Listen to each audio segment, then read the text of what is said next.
Capítulo 60. Um destino pior do que a morte.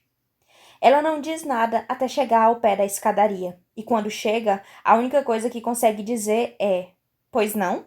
Sua voz está tão enferrujada pela falta de uso que quase não conseguimos entendê-la.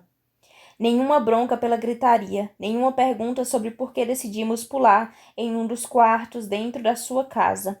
Nada além de um sorriso cortês e olhos cinzentos, trágicos, que fazem meu coração doer só de fitá-la. Desculpe-nos por incomodá-la, digo dando um passo à frente e estendendo a mão. Meu nome é Grace, e estes aqui são os meus amigos. Não faço questão de apresentá-los pelo nome, porque fica razoavelmente óbvio que ela não se importa com isso. A mulher observa minha mão por algum tempo, mas decide estender o braço a fim de me cumprimentar. Mas a casa interfere outra vez, levantando o degrau onde ela está até nossas mãos se distanciarem outra vez. Fália observa tudo isso com um sorriso modesto. Desculpe, a casa é bem defensiva em relação a mim e às minhas meninas. Defensiva, até que é uma maneira interessante de descrevê-la. Acho que essa casa é incrível, elogio porque realmente acho. Nunca imaginei que um lugar como esse pudesse existir. O meu consorte a construiu para mim. Os olhos da mulher se fecham, e a sua pele escura assume um tom meio adoentado. Cada parte dessa casa é capaz de se mover para abrir mais espaço, ou se fechar para nos proteger, com roldanas e alavancas. Meu consorte queria que a casa fosse um santuário para as crianças e para mim, mas agora a árvore usa a sua magia da terra para nos proteger. Ele é muito mais do que um simples forjador. Com toda certeza, concorda Hudson, analisando os entalhes elaborados no corrimão. A habilidade dele é incrível. É mesmo, concorda a mulher. Mas não foi o meu consorte que fez esses entalhes. Ah, me desculpe. Hudson parece constrangido pelo que presumiu. Foi você que... A casa os fez, diz a mulher, e pela primeira vez há um leve brilho em seus olhos. Para o meu consorte. Para que quando ele voltasse pudesse ver todas as coisas que não viu enquanto esteve fora. E com essa explicação, todas as gravuras entalhadas fazem muito mais sentido. Duas garotas colhendo maçãs, aprendendo a nadar, dançando na floresta. São registros para o pai delas, que mostram as suas filhas crescendo. É muito bonito, digo a ela, e também é triste, mas isso eu não verbalizo, até porque nem preciso. Está escrito em cada poro da sua pele, em cada vez que ela respira.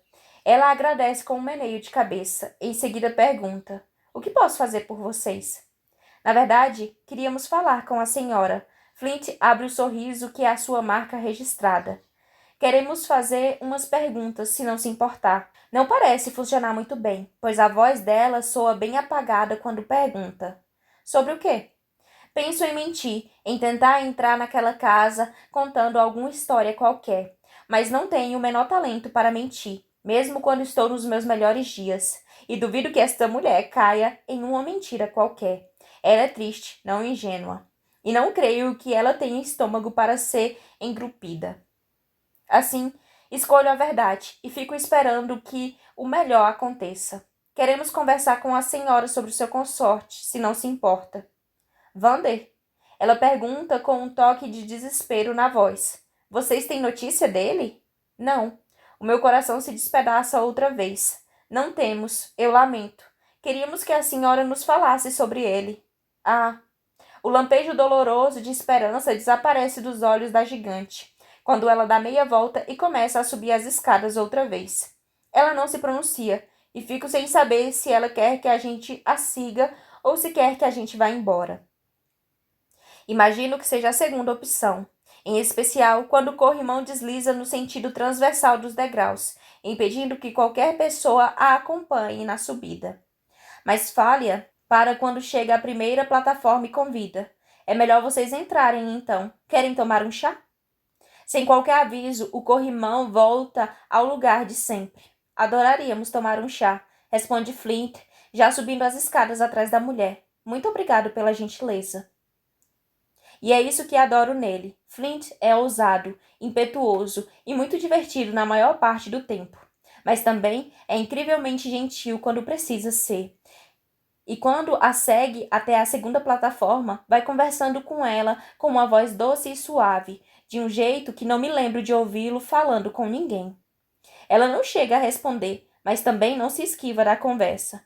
E conforme vamos subindo, com a árvore nos vigiando cuidadosamente a cada degrau, ouvimos quando ela pergunta a Flint se ele gostaria de alguns biscoitos que sua filha assou.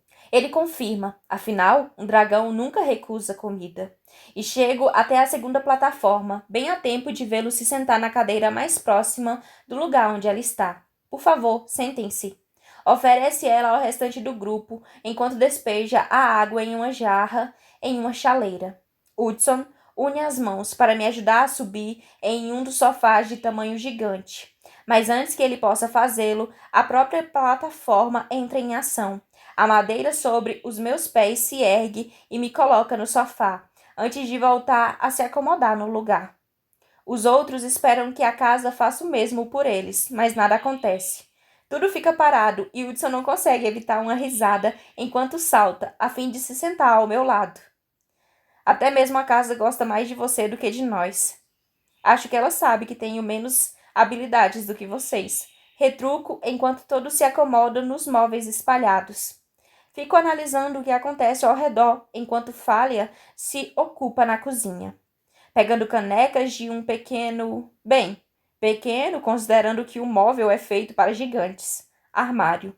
Não sei no que estava pensando quando a segui até aqui em cima, mas não esperava que a plataforma fosse tão normal.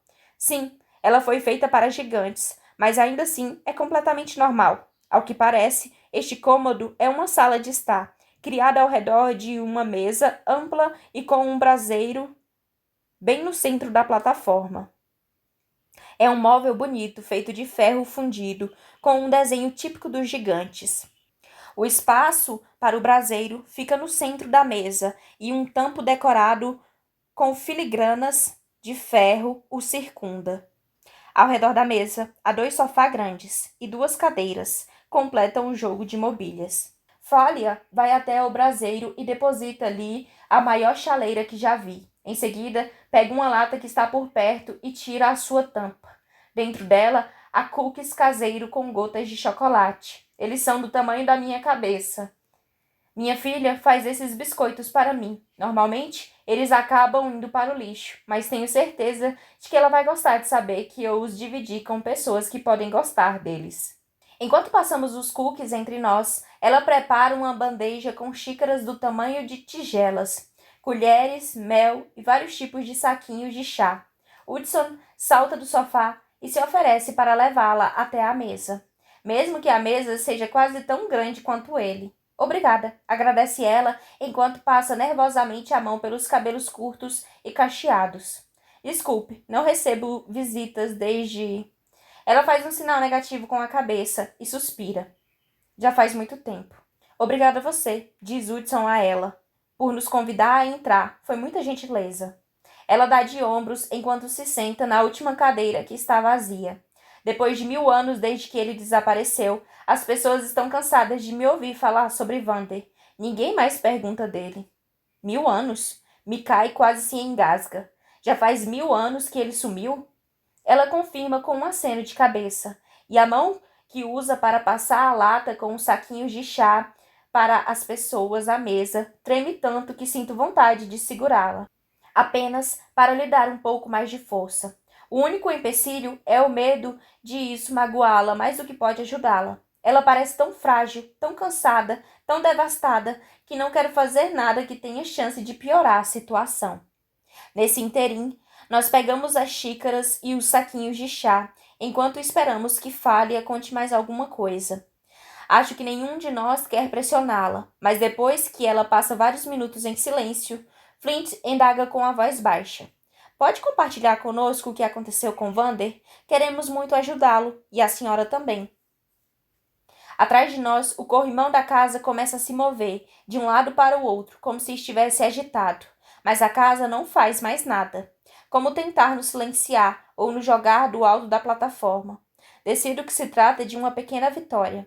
Mais uma vez, Fália não responde imediatamente, Inclusive, o silêncio se estende por tanto tempo que quase decido que esta é uma causa perdida. Pelo menos até ela sussurrar. O rei dos vampiros fez isso. O rei dos vampiros traiu a todos nós. Capítulo 61. Com este anel. O rei dos vampiros? Repete Hudson. E o seu corpo inteiro se retesa. Está falando de Cyrus?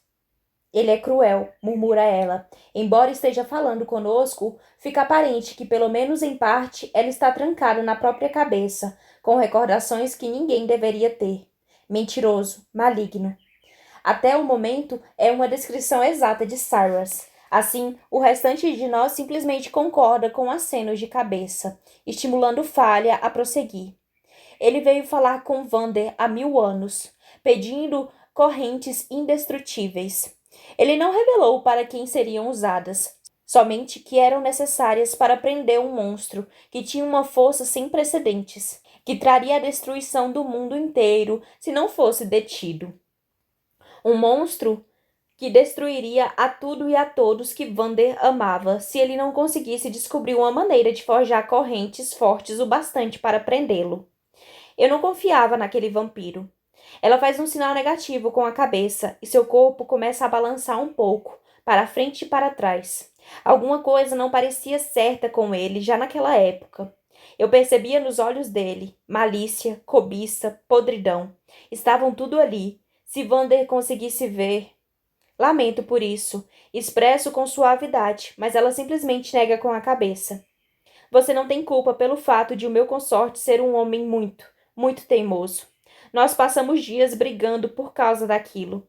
Mas aquele rei maligno usou o único argumento que Vander não podia ignorar. E foi por isso mesmo que ele insistiu na ideia. Nossas gêmeas tinham acabado de nascer.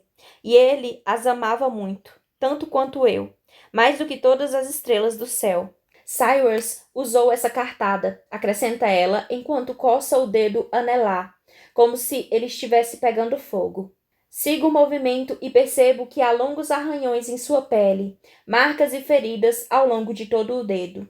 Fico imaginando se algum inseto a picou ou coisa do tipo, mas não consigo imaginar que tipo de bicho teria uma picada tão irritante a ponto de fazer alguém do tamanho de Falha se coçar até sangrar.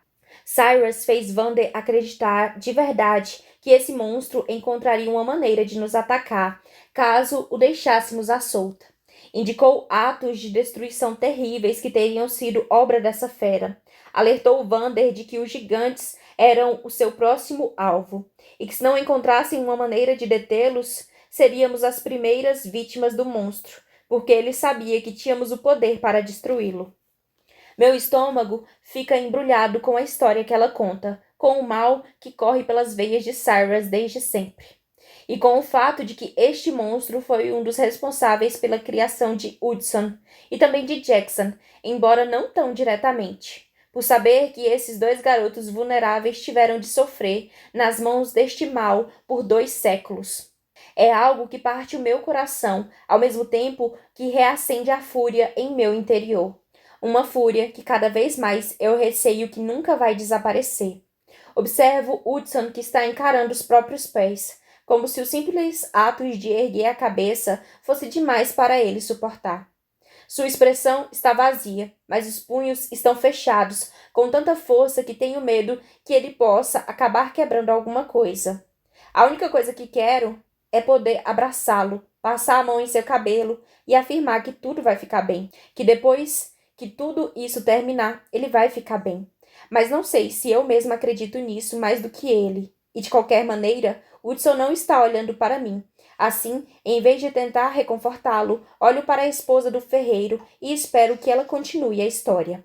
Porque se ela não o fizer, qualquer esperança que eu tenha de manter Hudson a salvo vai evaporar. Vander acreditou nele, retoma Falha, recomeçando o relato e coçando distraidamente o dedo. Não acreditou em mim, nem em mais ninguém. Acreditou nele e trabalhou como se fosse um homem possuído, dia após dia, noite após noite, por meses, até que por fim criou as correntes que Cyrus estava tão desesperado para obter. Falha respira fundo e parece afundar em si mesma. Mas a história ainda não terminou. O que aconteceu a seguir é a parte mais importante. e eu já estou sentada na beira do sofá, mas ela parece não ter pressa alguma em nos contar mais, e estou prestes a gritar de frustração. Preciso saber o que aconteceu com Vander. Se não conseguirmos convencê-la a nos ajudar na libertação da fera imortal para encontrarmos a coroa, nem consigo imaginar o que vai acontecer com Woodson depois, ou com Jackson, ou com Katmai. Por favor, imploro quando ela não diz mais nada e o silêncio fica insuportável. Por favor, me diga o que Cyrus fez com seu marido. O que Cyrus faz depois que termina de usar alguém? Ele o descartou, sussurra Falha finalmente. E sinto o meu estômago afundar. Será que Vander está morto? Não tínhamos nem considerado essa possibilidade. E agora eu tenho a sensação de que meu peito está preso em uma morsa, sendo apertado cada vez mais. Meu coração bate com força e eu tenho dificuldade para respirar. Mesmo assim, eu me forço a perguntar: ele matou Vander?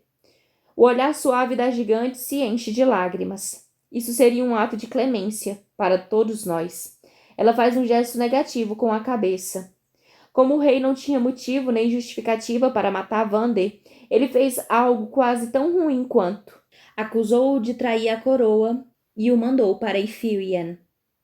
A árvore está tremendo ao nosso redor, como se estivesse tão enfurecida quanto nós com relação às ações de Cyrus. Os galhos se agitam, o tronco estremece, e as gravuras entalhadas nos corrimões parecem se fechar sobre si mesmas, como se a história contada por ela fosse horrível demais para que as crianças retratadas ali a ouvissem. A prisão? Essa é a última coisa que espero que ela diga, mesmo ciente do paralelo assustador entre o que aconteceu com o ferreiro e com o que Cyrus está ameaçando fazer com o próprio filho.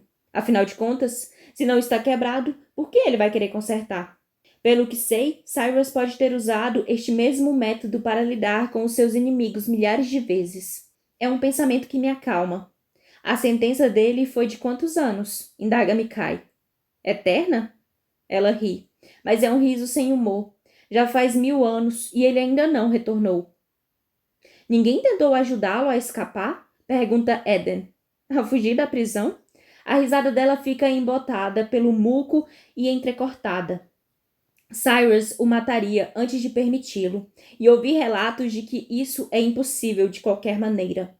Ela coça o dedo anelar mais uma vez. Não. Mas algum dia espero me juntar a ele lá, quando os netos estiverem mais velhos. Se juntar a ele? Agora não estou entendendo mais nada. Por que você quer fazer isso? Faz ideia de como é viver sem o seu consorte, dia após dia, por 1000 anos? Sussurra ela. Por uma eternidade?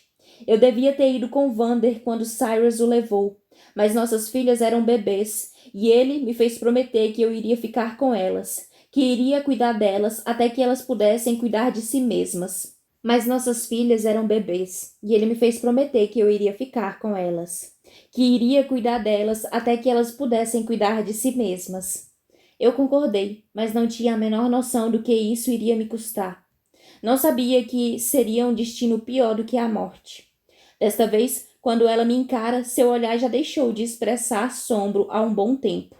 É um olhar que está desesperado, devastado, moribundo. E me deparar com aquilo faz com que o terror escorra pela minha coluna, como rios gelados. Que horror! Sussurro quando sinto meu estômago se retorcer, desesperada para dar a essa mulher qualquer pouco conforto que eu possa.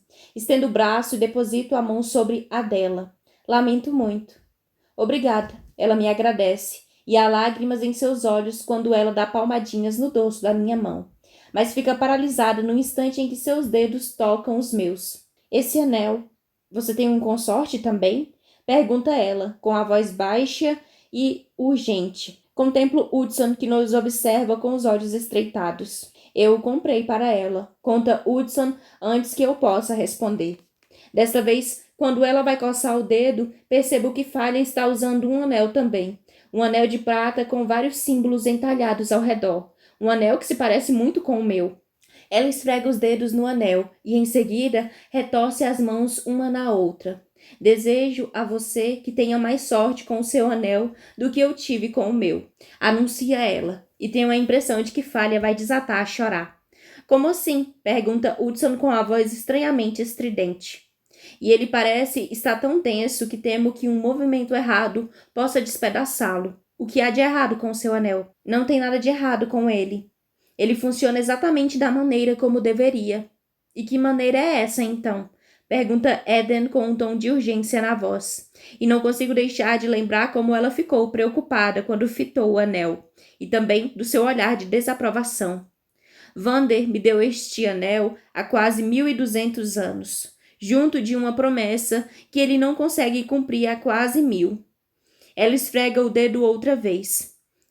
Ele coça e arde sem parar a cada vez que a promessa deixa de ser cumprida. É como se o anel soubesse que ela jamais poderá ser cumprida e quisesse que eu o tire, mas não posso fazer isso. Por que não? Pergunto quase com medo de respirar. Ah, minha pobre e doce criança, ela diz, fazendo um sinal negativo com a cabeça. Porque se a pessoa tira o anel, a quebra da promessa é perdoada. Então por que não o tira? Há um leve toque de histeria na minha voz agora, mas não sei por quê. Se Vander não pode cumprir a promessa, por que você se tortura desse jeito? Por que não tira o anel? Ele prometeu que voltaria para casa, para mim. Concluiu ela, por entre soluços. Enquanto usar este anel, sei que ele está vivo. Algum dia ele vai cumprir a promessa. Ele não tem escolha? Pergunta Eden. A promessa deve ser cumprida. Para sempre. Ou até a pessoa remover o anel. Ou até que quem o deu morra. Explica Falha. E é por isso que, apesar de tudo, eu sou grata por esse pequeno pedaço de prata. Porque é assim que eu sei que o meu Vander continua vivo, mesmo depois de todos esses anos. Mas ela suspira e desliza o dedo pelo meu anel mais uma vez. Estou muito cansada. Obrigada pela visita, mas receio que preciso descansar agora. Hudson se inclina para a frente e a fita nos olhos. Cyrus está tentando me mandar para a prisão também. Eu vou para lá, vou encontrar o seu marido e trazê-lo de volta para você. Sinto um aperto no meu peito quando a expressão no rosto dela se suaviza. Hudson não hesitou em oferecer sua própria segurança e a sanidade para dar fim ao sofrimento dela. É admirável. Mas ela nega a oferta com um meneio de cabeça. Meu querido, ninguém escapa da prisão. Se fosse possível, Vander teria encontrado uma maneira de fazer isso e cumprido a promessa. Em seguida, ela olha para mim, me fuzilando com a intensidade. Quando chegar o momento, vá com o seu consorte. Engulo em seco. Não existe alternativa para você agora? Ela ergue a mão e a coloca no meu rosto, até que a pressão faz a minha mandíbula doer. Quando você precisa fazer uma escolha tão horrível quanto a minha, só a morte pode libertar os dois.